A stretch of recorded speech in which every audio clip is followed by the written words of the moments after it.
लिखा हुआ था वो जो बॉक्सर था, क्या नाम है, मोहम्मद अली, उसकी कोट लिखी हुई थी। मैंने शेयर भी किया था कल अपने स्टेटस के ऊपर। मेरा स्टेटस जरूर देखा करें, स्पेशली फेसबुक का ना, या पेज का मेरा, उसको सी फर्स्ट कर। वहाँ पे उसने, मोहम्मद अली ने एक बड़ी प्यारी बात की थी कि मुझे, इंसान को जो है ना, उसके इर्द गिर्द के पत्थर नहीं तंग करते। असल में इंसान के लिए अगर जो रास्ता है वो पथरीला हो ना, तो इंसान चल लेता है, लेकिन अगर उसके जूते के अंदर जो है ना पत्थर हो, वो नहीं चल सकता। तो बेटा, सी इनसाइड योर ओन सेल्फ। वो कहते हैं ना, अपने ही मन में डूब के पा जा सुरागे जिंदगी, तू मेरा नहीं बनता ना बन अपना तो बन। ठीक है, तो ये चीज बड़ी मैटर करती है कि कहीं मेरे जूते के अंदर पत्थर तो नहीं है। क्योंकि अगर मेरे जूते के अंदर पत्थर है, और वो जूते के अंदर का पत्थर क्या होता है, जब इंसान की सोच में फतूर होता है ना बेटा, इंसान आगे नहीं चल सकता। वो हो सकता है वो जूते का जो पत्थर है वो आपकी अपनी सोच का पत्थर हो सकता है वो पत्थर आपको आगे ही ना जाने देता। सबसे पहले चेक करें कि कहीं मेरे जूते में पत्थर तो नहीं है। क्योंकि पथरीले रास्ते पे चलना आसान है जूते के साथ, लेकिन अगर जूते पे में पत्थर हो ना, तो सीधी रोड भी हो तो इंसान सही चल नहीं सकता। तो बेटा ऐसे ही है, बेशक आपकी जिंदगी के इर्द गिर्द बहुत सारे हार्डशिप्स हैं, लेकिन अगर आपकी सोच के अंदर पत्थर नहीं है ना, आपके जूते में पत्थर नहीं है, आप उस पथरीले रास्ते पे जरूर चलेंगे।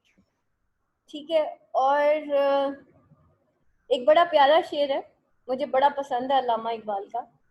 जहां में अहले ईमा सूरत खुर्शीद जीते हैं, जहां में अहले ईमा सूरत खुर्शीद जीते हैं, इधर डूबे उधर निकले, उधर डूबे इधर निकले। कि जो ईमान वाले लोग होते हैं ना, वो खुर्शीद की तरह, खुर्शीद किसे कहते हैं, सूरज को कहते हैं। सूरज जहाँ एक तरफ से डूबता है ना, एक एरिया में, एक इलाके में डूबता है, तो दूसरे इलाके में निकल आता है। बेटा जब भी आप ऊपर जाएंगे ना, सक्सेस की तरफ जाएंगे, there are many many people, even आप सही रास्ते पे, हक के रास्ते पे भी चलेंगे ना, आपको बहुत सारे लोग होंगे जो ब्लेम करेंगे। ठीक है, कुछ भी कर लें आप, जब भी आप अपनी प्रोग्रेस का सोचेंगे, there are many many people जो कि आपको ब्लेम करेंगे। और ऐसा होगा, ऐसा कुछ नहीं होता कि जो सक्सेसफुल लोग होते हैं उनकी बड़ी इजी लाइफ होती है और फिर वो यहाँ पे पहुंच जाते हैं। नहीं, उनके बेटा इर्द गिर्द उन्होंने पत्थरीले रास्ते जो है वो पार किए होते हैं, लेकिन उनके जूते में पत्थर नहीं होता। तो जस्ट चेक इनसाइड यू कि कहीं मेरे जूते में तो पत्थर नहीं है। और जहां में अहले ईमा सूरत खुर्शीद जीते हैं, कि बेटा सूरज की तरह जीना फिर, कि एक जगह से अगर हम डूबते हैं तो हम दूसरी जगह से निकल आते हैं, दूसरी जगह से डूबते हैं तो तीसरी जगह से निकल आते हैं। यानी कि ईमान वाला इंसान ऑल्टरनेट ढूंढता है। एक चीज अगर आपके पास नहीं है ना बेटा, कहीं और कोई ना कोई चीज हो। मैं डॉक्टर नहीं बनी, आज मैं बहुत कुछ हूँ, शुक्र है डॉक्टर नहीं हूँ। डॉक्टर ना बन के मैं बहुत कुछ हूँ। उधर से डूब गई, इधर से निकल गई, सिंपल। ठीक है, तो दैट इज द लाइफ। बेटा जिंदगी में कभी कोई चीज किसी पे स्टॉप लग गया ना, आगे अगर दीवार आ गई या बड़ा पत्थर आ गया, तो ब्रेक लगा दीजिएगा। समझ लीजिएगा ये रोड मेरी नहीं है, मेरी रोड कोई और है, डाइवर्जन लेनी पड़ेगी। कभी कभी इंसान को वापस भी जाना पड़ता है, अल्टरनेट भी लेने पड़ता है। ठीक है, कभी भी बेटा अपने पैशन के पीछे ना, पैशन होना अच्छी बात है, प्रोग्रेस होना अच्छी बात है, लेकिन पैशन का खप्त होना कि ये जो मैं कर रही हूँ बस मुझे चाहिए और चाहिए और चाहिए, ये गलत है। ठीक है, अपने इर्द गिर्द के बेटा हालात देखें, वाकयात देखें। अल्लाह ताला ने अगर एक चीज जो है ना, उसमें कहीं ना कहीं कोई हर्डल रखा होता है या स्टॉप लगा देता है ना, अल्लाह ताला कई दूसरे रास्ते। और ये हम सूरज की मिसाल से भी सीखते हैं कि सूरज एक जगह से डूबता है तो दूसरी जगह से, यानी कि एक जगह अगर अंधेरा होता है तो किसी दूसरे इलाके में जिंदगी भी होती है, उजाला भी होता है। सो बेटा अपनी जो सोचे हैं उनको इतना वास्ट कर लें, उसके अंदर एब्जॉर्प्शन इतनी ज्यादा होनी चाहिए। मैंने कहा ना, मैं आज भी स्टूडेंट हूँ, आज भी मैं स्टूडेंट हूँ, मैं कभी टीचर नहीं बन सकती। I am the learner. मैं आप लोगों से भी सीख रही हूँ। आप लोगों के मैसेजेस इतने प्यारे प्यारे आ रहे होते हैं इनबॉक्स, इतने मजे मजे के, तो उसमें मुझे अपनी बड़ाई नहीं नजर आ रही होती।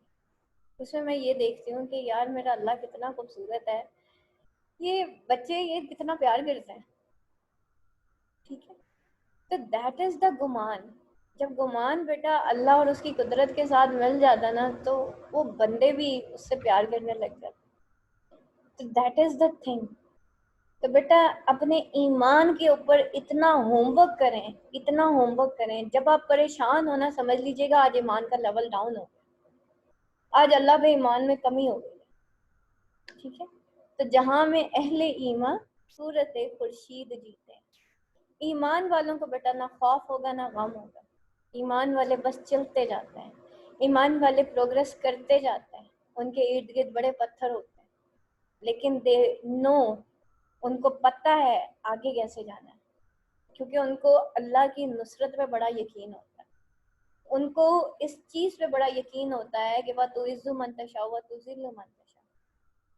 उनको इस चीज पे बड़ा नाज होता है, इन अल्लाह मास साबिरीन, कि अल्लाह ताला सब्र करने वालों के साथ है। अलकासिबु फी हबील, अलकासिबु फी, आगे क्या है, करने वाला अल्लाह का दोस्त है। जो अल्लाह का दोस्त है बेटा, वो तो फिर नीचे गिर ही नहीं सकता। जिसका दोस्त अल्लाह हो गया, इन अल्लाह हमारे साबिरीन, अल्लाह मेहनत करने वालों के साथ है। ठीक है, अल्लाह ताला मेहनत करने वालों का दोस्त है।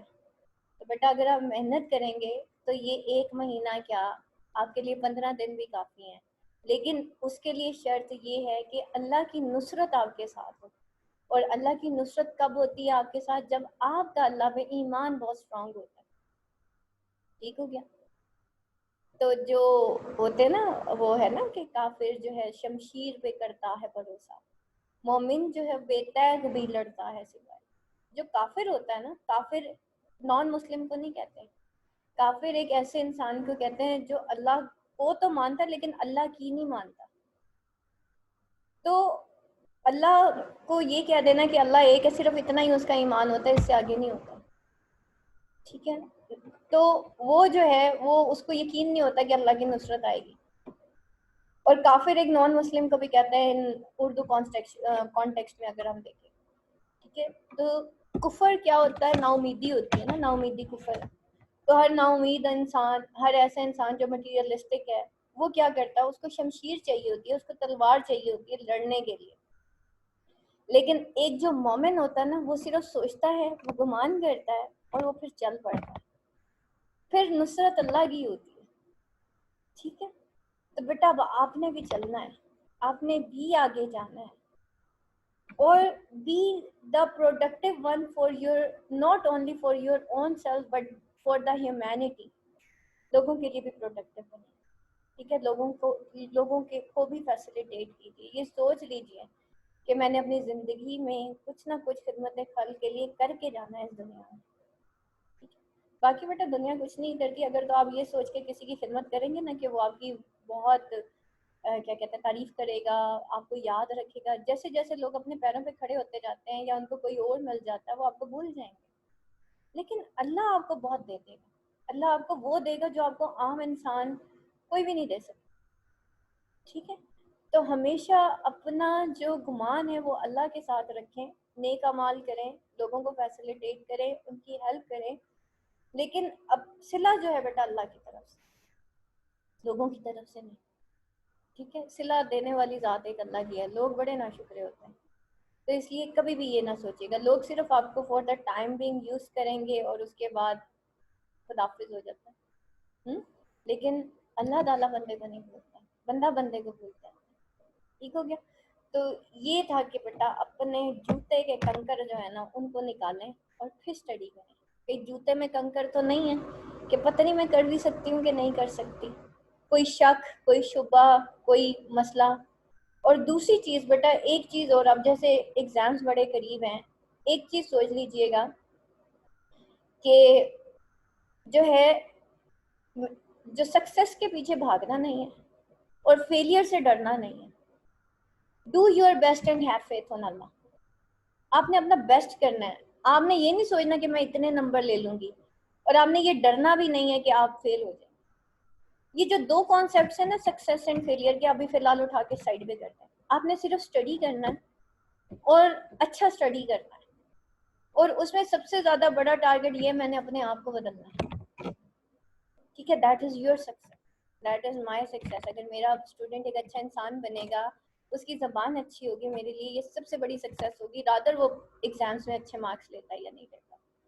लेकिन मैं जितने स्टूडेंट्स को जानती हूँ, मैं उनके मार्क्स की वजह से उनको नहीं जानती, मैं उनके अच्छे किरदार की वजह से उनको जानती हूँ। ठीक है, तो अच्छा किरदार जो होता है ना, जो पर्सनैलिटी होती है बेटा, वो हमेशा हमेशा एवर लास्टिंग होती है।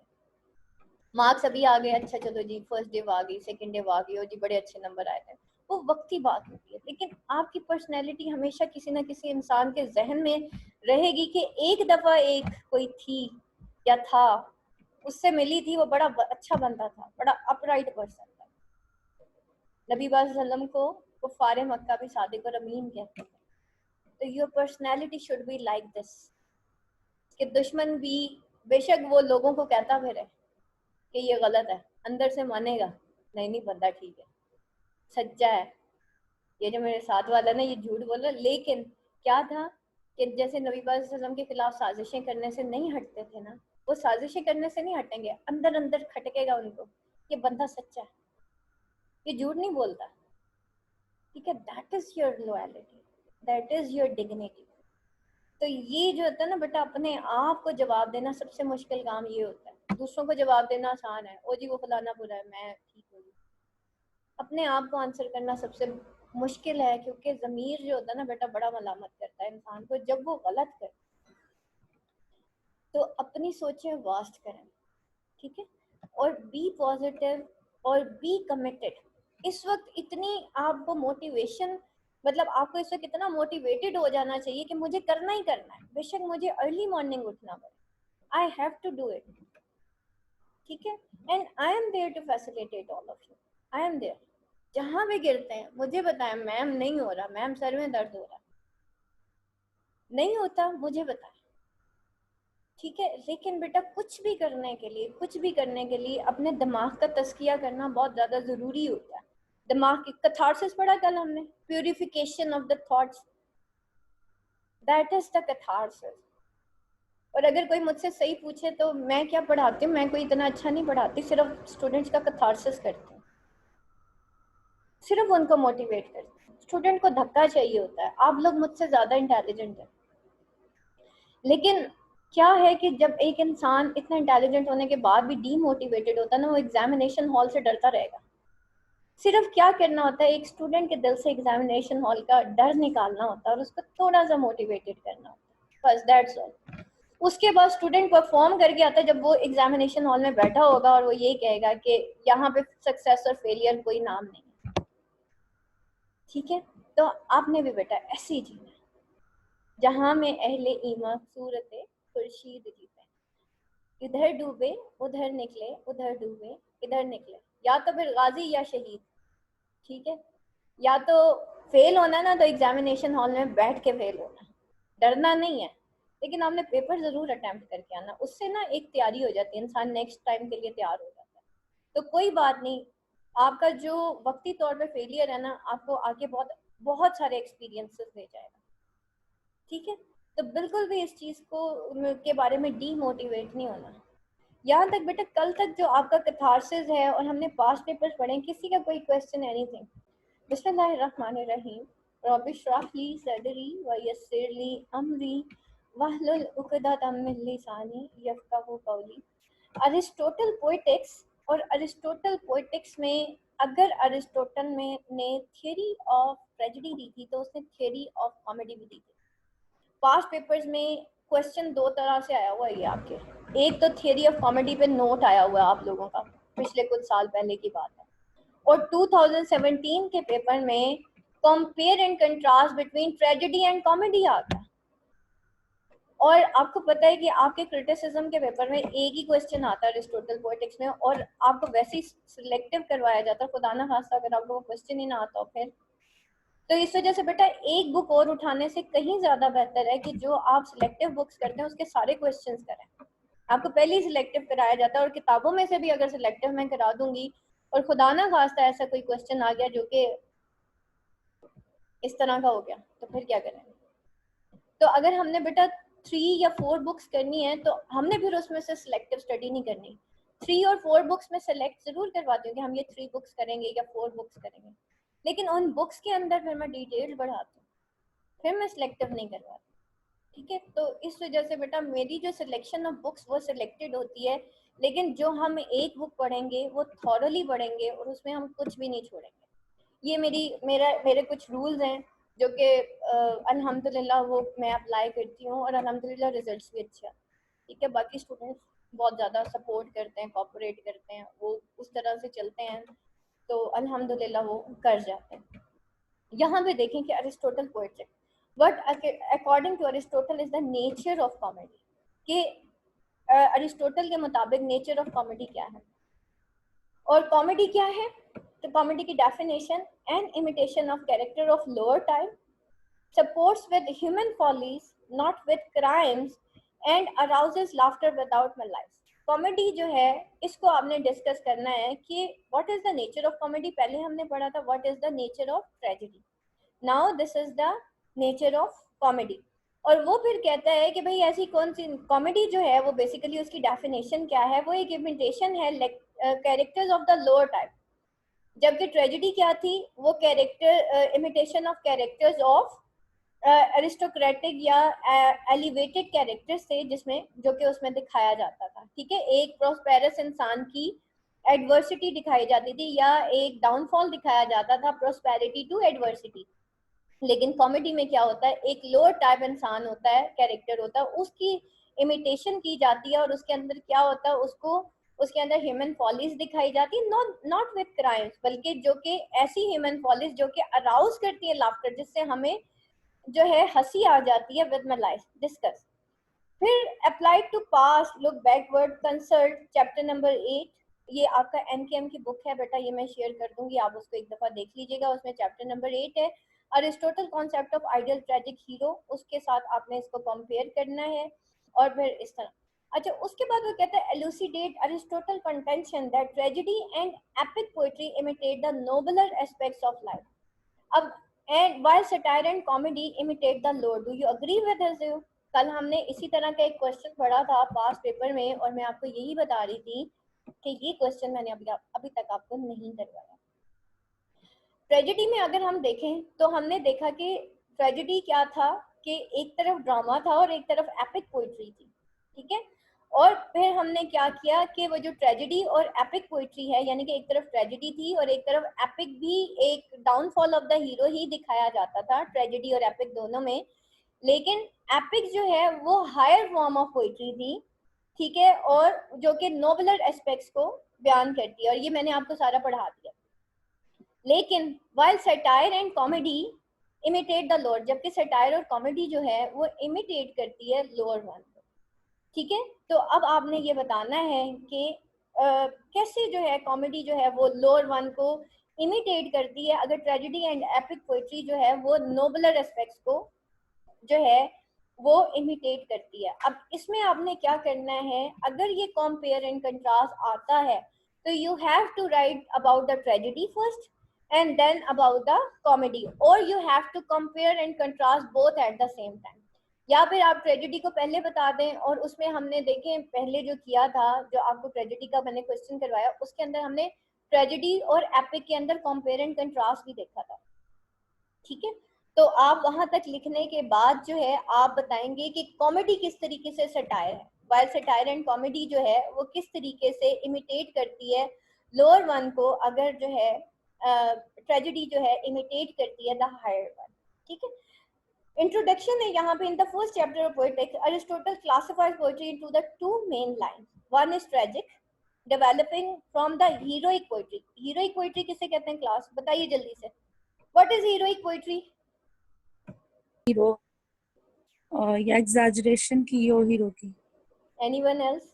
एपिक पोएट्री को कहते हैं, एपिक पोएट्री को ही तो हीरोइक पोएट्री कहते हैं। आप लोग ने रेप ऑफ द लॉक और पैराडाइज लॉस्ट पढ़ा है ना, तो एपिक पोएट्री का सेकंड नेम, एपिक का सेकंड नेम जो है हीरोइक पोएट्री है। पिटाई हो जाएगी सारों की, गरम चिमटे की जरूरत पड़ गई क्या लगता है स्टूडेंट्स को? ठीक है, तो यहाँ पे देखें कि अरिस्टोटल क्लासिफाई करता है पोइट्री को in two main line. One is tragic, एक तो ट्रेजिक है, ठीक है, हमने दो चीजें पढ़ी ना ट्रेजिडी में, एक तो ट्रेजिक है developing from the heroic poetry, और दूसरा जो है वो कॉमिक वेन है, ठीक है, जो कि which probably developed from the satire, जो कि सटायर से जो है डेवलप होती है।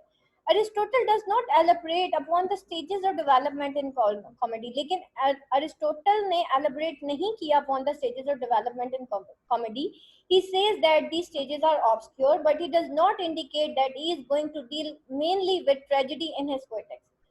अब जो है वो जो है नहीं, अरिस्टोटल डज नॉट एलैबोरेट वो डेवलपमेंट इन कॉमेडी की स्टेजेस के ऊपर तो बात नहीं करता, जैसे उसने ट्रेजेडी की हमने डिफरेंट स्टेजेस पढ़ी, उसके कैरेक्टरिस्टिक्स पढ़े, लेकिन वो इस तरीके से उसने ट्रेजेडी को तो एलैबोरेट नहीं किया, but he does not indicate that he is going to deal with tragedy in his poetics. There is very indication on the other hand that he would deal with comedy and satire too. अगर एक तरफ उसने poetics के अंदर जो है tragedy को deal किया है, तो दूसरी तरफ उसने किसको डील किया, सटायर को, जिसको हम कॉमेडी भी कहते हैं. This gives rise to the justifiable idea that the second part of the poetics जो है वो शायद lost हो गया. देखिए ये जो पोएटिक्स है ना, एक्चुअली हमारे तक जो पहुंची, क्योंकि ये बीसी के लिखी हुई थी, पता नहीं कितनी बीसी यानी कि बिफोर क्रिस्ट, तो पता नहीं कितने सदियों पुरानी बुक्स थी ये, और रेनेसेंस के अंदर इनको रीट्रांसलेट किया गया था. ये ग्रीक बुक्स थी, पहले की लैटिन बुक्स, ग्रीक्स, और ये सारों को जो है ना निकाल के, इनको जो इनके थोड़े बहुत मिले थे, तो पार्ट्स मिले थे, उनको ऑर्गेनाइज करके फिर ये किताबें रीराइट की गई थी, रीट्रांसलेट की गई थी. इस वजह से आपको जो टेक्स्ट मिलेगा क्लासिक पोइट्री का, उसके डिफरेंट वर्जन्स मिलेंगे, ठीक है. तो वो कहते हैं कि सेकंड पोइट, तो ये जो है राइज करता है इस जस्टिफिएबल राइट आइडिया को कि जो सेकंड पार्ट ऑफ पोइट्री है ना, शायद वो लॉस्ट हो गया था पोइटिक्स का जो है. And it was discussion of comedy and सटायरिक poetry, और वो क्या था, वो सटायरिक पोइट्री या कॉमेडी से रिलेटेड था. As it is Aristotle idea, comedy has to be constructed out of the few remarks scattered in the poetics at it exists today. Poetics के अंदर उसके कॉमेडी के कुछ रिमार्क्स मिले.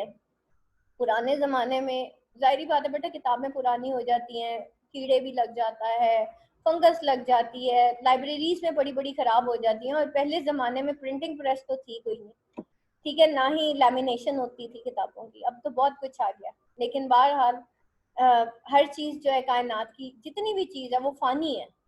आप चाहे उसको जितना मर्जी सेव कर लेना, चाहे जितनी मर्जी गूगल ड्राइव बना लें, कुछ भी कर लें, हर चीज फानी है, इसने खत्म हो जाना है, ठीक है. The object of imitation same is the case with the Aristotle poetics. The objects of imitation in comedy. अब देखते हैं, पहले हमने objects of imitation in tragedy पढ़ा था, अब हम object of imitation in poetry पढ़ते हैं कि ये कौन से. At the beginning of the chapter 5 of Poetic, Aristotle make a general statement about comedy.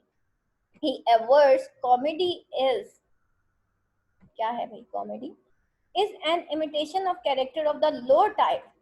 Not, however, in the full sense of the word bad, the ludicrous being merely a subdivision of ugly. It consists in some defects and ugliness which is not painful and destructive. To take the obvious example, the comic mask is ugly and distorted, but does not imply pain. वो कहता है कि comedy जो है वो imitation of action है of a lower type, जबकि tragedy के अंदर एक हायर टाइप दिखाई जाती थी. However in the full sense of the word bad, अगर हम वर्ड बैड यूज करते हैं, उसकी एक सेंस है, तो या वर्ड बैड जो है एक फुल सेंस में यूज किया जाता है, तो ludicrous being merely a subdivision of ugly. तो लडिकरस क्या किसे कहते हैं, फनी चीज को लडिकरस, जिसपे हंसी आ जाती है, बेहुदा, being merely a sub division of अगली, तो शायद वो अगली की ही सब डिवीजन है अगर हम बैड को लडिकरस और अगली. तो it consist in some defects and ugliness which is not painful and destructive. तो इस तरह की जो इमिटेशन ऑफ कैरेक्टर्स होती है, जो लोअर टाइप होती है, उसके अंदर कुछ डिफेक्ट्स और अगलीनेस तो दिखाई जाती है, लेकिन वो ना तो पेनफुल होती है ना डिस्ट्रक्टिव होती है. जबकि ट्रेजेडी के अंदर कैथारसिस होता है, पिटी एंड फियर होता है, जो कैरेक्टर होता है वो एक पेनफुल एक्सपीरियंस से गुजरता है और उसके बाद उसका डाउनफॉल होता है और उसके बाद उसकी डिस्ट्रक्शन भी होता है. जबकि कॉमेडी इज द ऑपोजिट, कि ना तो वो पेनफुल होती है ना वो डिस्ट्रक्टिव होती है. To take obvious example, the comic mask is ugly and distorted. What does not imply pain?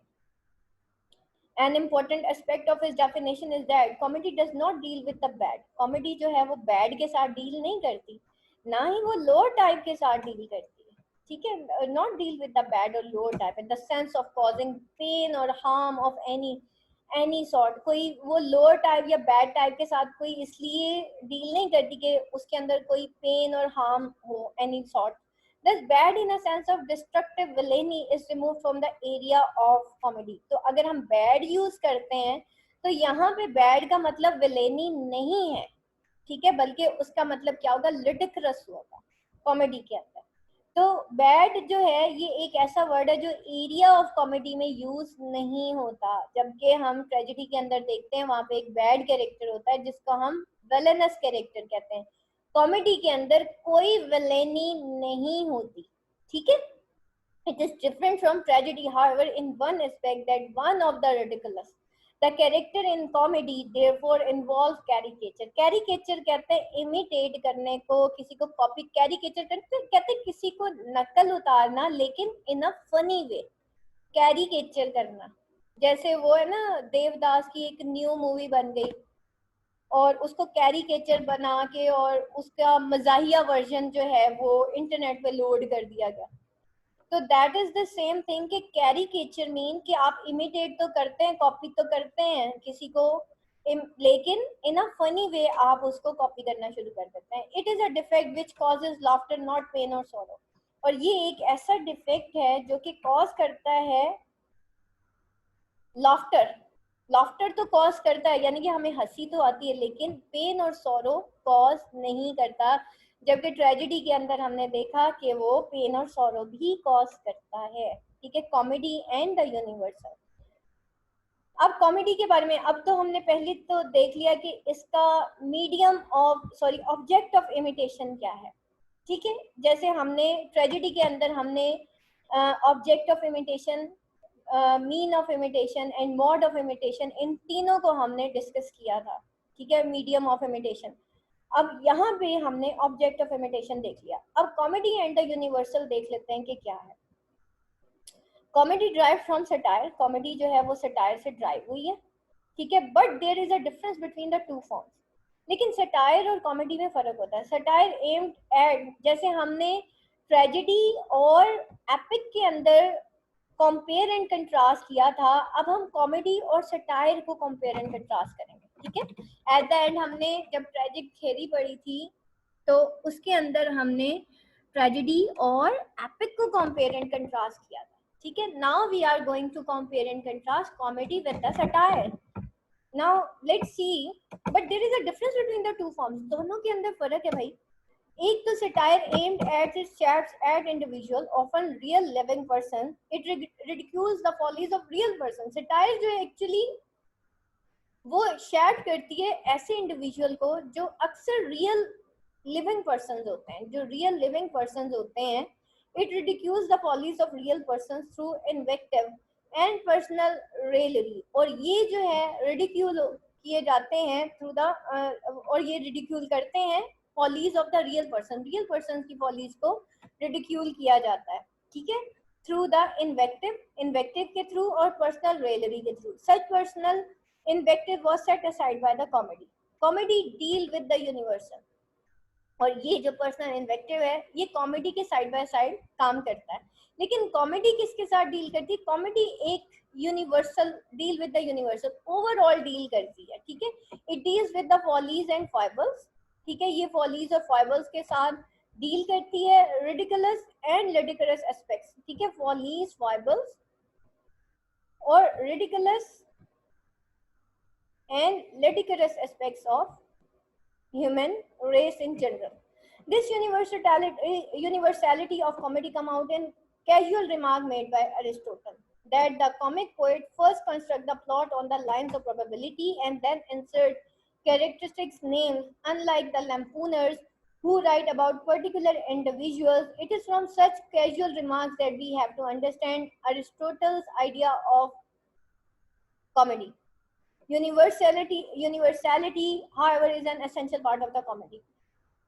अच्छा जी, यहाँ पे देखिए वो कहते हैं the universal universality of comedy come out in the casual remark by Aristotle के ये जो कॉमिक पोएट होते हैं, the comic poet first construct the plot on the lines of probability. पहले तो वो कंस्ट्रक्ट करता है plot on the line of probability, ठीक है, और देन यानी कि जो चीज रिक्वायर्ड है, प्रोबेबल एंड नेसेसिटी में हमने यही पढ़ा कि प्रोबेबिलिटी क्या होती है कि जो चीज रिक्वायर्ड होती है, and then insert characteristics name unlike the lampooners, और फिर वो जो है कैरेक्टरिस्टिक्स के नेम्स जो इंसर्ट करता है अनलाइक द लैम्पूनर्स जो कि पर्टिकुलर इंडिविजुअल के बारे में राइट करते हैं। It is from such a casual remark that we have to understand Aristotle idea of the comedy. और यूनिवर्सैलिटी जो है वो एक एसेंशियल पार्ट है किसका, कॉमेडी का। Comedy deals with the basic fibers and follies of human nature. It subjects are inconsistencies and eccentricities present in the human behavior. Its aim is to induce laughter at such inconsistencies as the result produced by such ridiculous aspects of human nature and society. If tragedy is concerned with ennobling the aspect of human nature which deserve to be ennobled, comedy is concerned with the ridiculous aspects of human nature. अगर तो tragedy concern है ennobling the aspects of human nature जो कि deserve करती है to be enabled, तो यानी कि एक ऐसे कंसर्न है वो ऐसे एस्पेक्ट्स ऑफ ह्यूमन नेचर जो कि डिजर्व करते हैं कि उनको एनोबल किया जा सके, बताया जा सके। Comedy is concern with the ridiculous aspects of human nature. तो कॉमेडी किससे कंसर्न करती है, वो ridiculous aspects of human nature, यानी कि जिसमें हम कॉमेडी ऑफ मैनर्स को भी देख सकते हैं, ठीक है, उसमें भी ridiculous aspects of human nature दिखाए। We deserve to be ridiculed but these ridiculous aspects are universalized. लेकिन ये रिडिकुलस एस्पेक्ट्स जो हैं वो यूनिवर्सलाइज्ड होते हैं।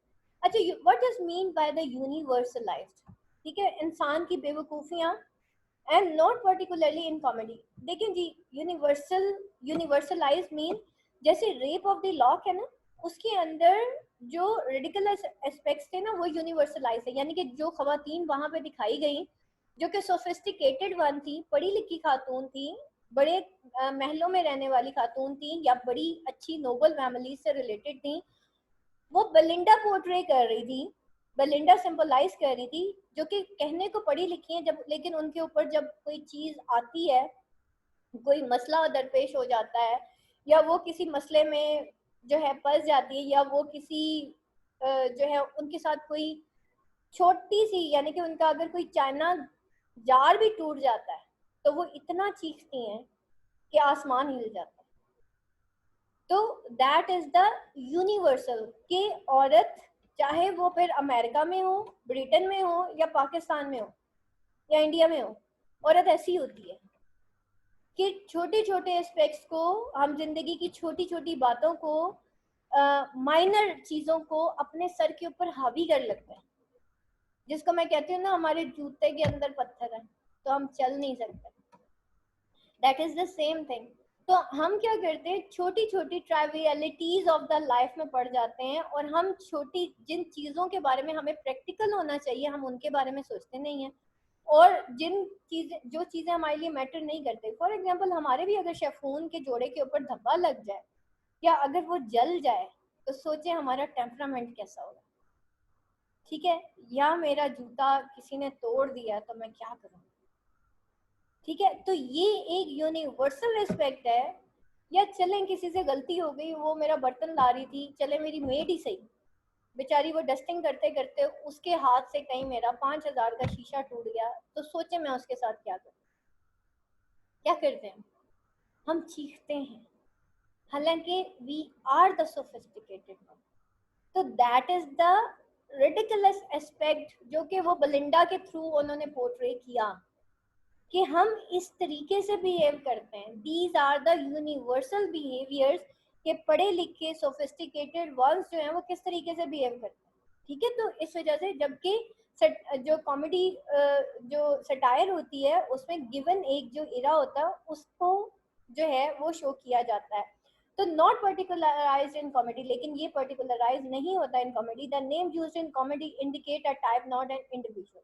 और नेम्स जो यूज करते होते हैं वो इंडिकेट करते हैं एक टाइप को, ना कि किसी इंडिविजुअल को। This has been true of comedy to be large extent though not all time. It is a part of tendency to generate or to utilize the follies and foibles represented. It has a scope of every type of the ridiculous aspect. Thus, there is the bustling slave, the greedy parasite, the cheats, the foolish man, the sad man, etc. Comedy through the ages will be sent to have characters who are presented through a single trait of personality. The comedy of humor is a clear example. A hypothesis about comedy along Aristotle view. एक hypothesis देख लेते हैं हम. It is not possible to say with conviction that Aristotle's view on comedy, or since the poetics at it exists, does not elaborate upon it. But we can try and make a guess at the possible view Aristotle might have on comedy. That it would have to have a single action is quite clear. It is also clear that it should produce the special pleasure of comedy, and the laws of probability and necessity would have to be followed if the poet of comedies as well as the poet of tragedy. Plot would here to gain primary importance. All the elements in comedy should conduct to the